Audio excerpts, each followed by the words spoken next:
le problème, C'est important de venir en classe de neige parce que tu peux apprendre à faire du ski, tu peux visiter des monuments que tu n'as pas encore vus. Oui, ça fait grandir parce que on se sent un peu plus adulte parce qu'on fait nos propres choses à nous. Alors ce que je trouve beau, c'est les montagnes avec la neige et le paysage et les skis.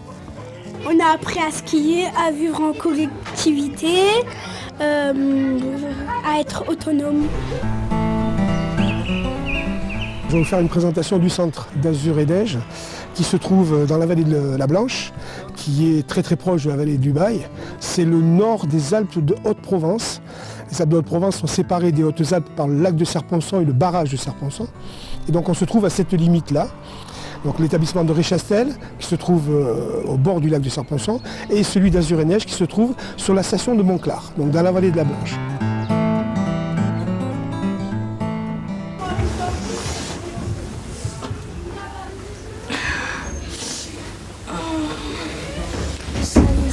Ouais, ça va. T'as bien fait dodo? Ouais. Alors une journée type pour les enfants en classe de neige démarre évidemment au matin par le petit déjeuner qu'on souhaite le plus copieux possible parce qu'il y a une dépense d'énergie en hiver et notamment sur l'activité ski qui est très importante. Et il y a un petit déjeuner qu'on essaie de bien soigner, ça c'est important. Ensuite le matin généralement ils ont des activités découvertes. Alors découverte du patrimoine, découverte de l'histoire, découverte de la faune, de la flore, mais aussi des ateliers. On a mis en place des ateliers survie, on a mis en place aussi des courses d'orientation, enfin un certain nombre d'activités qui permettent de découvrir l'environnement, le patrimoine et qui permettent aussi aux enfants d'enrichir le contenu pédagogique que les enseignants pourraient avoir.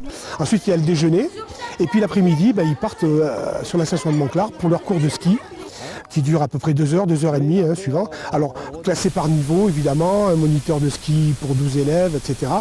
Et donc, ça nous mène jusqu'à 16h, 16h30. Ensuite, retour au centre de vacances Azur et Neige. Là, il y a un goûter, une boisson chaude, de quoi se restaurer.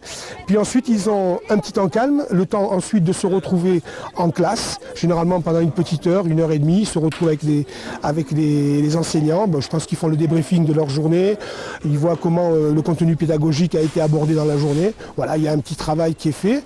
Et puis ensuite, c'est le dîner. Et puis après le dîner, il y a parfois une petite animation qui est organisée et auquel ils peuvent évidemment participer. Pas trop tard, parce qu'il faut quand même qu'ils aillent se reposer, se coucher, parce que la journée demain sera longue.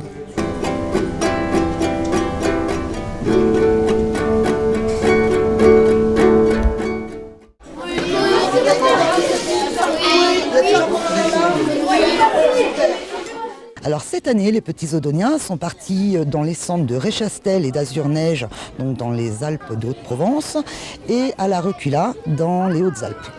Alors ça fait 3 ans que je fais le tour des classes de neige et cette année forcément, puisque nous sommes passés par un nouveau prestataire et que les centres étaient nouveaux, il était d'autant plus important effectivement que je puisse être sur place et qu'on aille se rendre compte de la joie et de l'enthousiasme des enfants, des enseignants également, et voir un petit peu le lieu, découvrir le lieu également. Et donc au-delà de la tradition, puisque les classes de neige durent depuis maintenant plus de 60 ans à Saint-Ouen, c'est aussi l'occasion pour la plupart des enfants de découvrir un nouvel environnement, de vivre ensemble, de découvrir la nature, d'apprendre de nouvelles choses. C'est un cadre privilégié qui est vraiment magnifique, extraordinaire. Ils découvrent le ski et plein d'enfants n'auront pas l'occasion de pouvoir en refaire peut-être un jour. Donc pour nous, c'est vraiment quelque chose de vraiment important et d'essentiel. Voilà.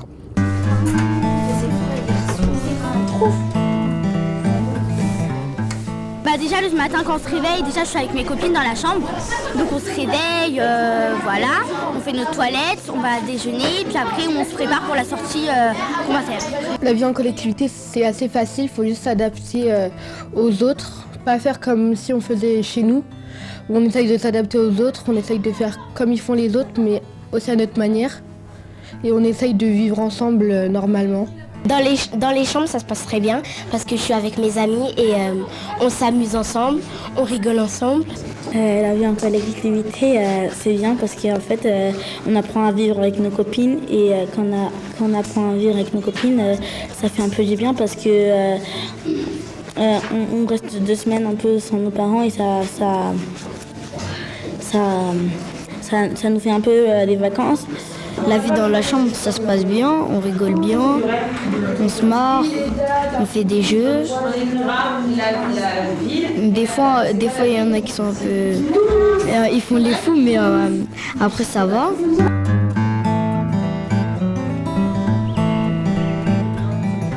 La classe, on l'a fait hier, on écrit des lettres aux parents et on va avoir 4 matinées de travail. En classe, on travaille sur les montagnes, on écrit des coréanos aux parents. En classe, on travaille, on prépare des choses sur la classe de neige et après on fait des documents, ça. Et après on fait tout un livret et après on aura des souvenirs quand on rentrera chez nous. Ouais, j'apprends des choses différentes parce que à Saint-Ouen, on ne travaille pas trop sur le ski. Par exemple, on ne va pas prendre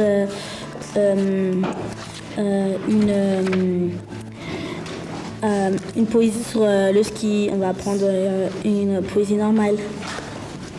On est en train de travailler sur la lettre parce qu'on va en envoyer. Du coup, on travaille sur le timbre, les codes postales, les enveloppes et tout ça, les adresses. En fait, on a fait une randonnée. On fait 1 heure à l'aller, 1 heure le retour. Un peu fatigant, mais ça va. Là, on s'arrête à l'église pour faire une petite pause, on va boire. Après, on va redescendre, on va aller jusqu'au centre. C'est important de venir en classe de neige puisque pour les personnes qui n'ont pas encore fait du ski, ils peuvent découvrir ou bien les montagnes et tout ça, les randonnées, après c'est génial. Là on va essayer de faire un maximum de dénivelé pour qu'ils engrangent un maximum de virages, de descente et puis pour pouvoir les préparer au diplôme que nous allons passer en fin de séjour, 2e, 3e étoile. Et puis voilà, et puis leur montrer un peu le maximum de choses. On est quand même dans un domaine où il n'y a pas que la neige. Il y a les arbres, il y a les sommets environnants, il y a des parcs nationaux, régionaux. Voilà, plein de choses à leur faire découvrir. Tout d'abord, on a fait le tire-fesse. Après, on devait descendre des pistes pour refaire encore une fois le tire-fesse. Et quand on prend le télésiège, on a une très très grande piste qu'on doit descendre. On s'amuse bien, on fait des grandes pistes et j'aime bien quand on prend le télésiège parce qu'on monte en haut et on peut voir un beau paysage. Il y a une vraie valeur ajoutée sur une classe de neige, alors même une classe de découverte de manière générale. Déjà de sortir de l'établissement scolaire, de leur environnement, pour être confrontés à un autre environnement qui n'est pas leur quotidien. Donc c'est sûr que la montagne leur apporte beaucoup en termes de découverte. C'est aussi une valeur ajoutée en termes pédagogiques pour les enseignants, parce que de venir sur le terrain, c'est quand même beaucoup plus facile de sensibiliser et d'attirer les enfants vers ces sujets-là quand on est en dehors du contexte de la classe. Il se passe vraiment quelque chose pendant le séjour qui fait que derrière, les enseignants peuvent rebondir dessus. Ils ont créé une émulation, ils ont créé un certain nombre de choses. Ils ont une relation à l'élève qui n'est pas celle qu'ils avaient avant. Et ça, c'est une vraie valeur ajoutée pédagogique. Salut,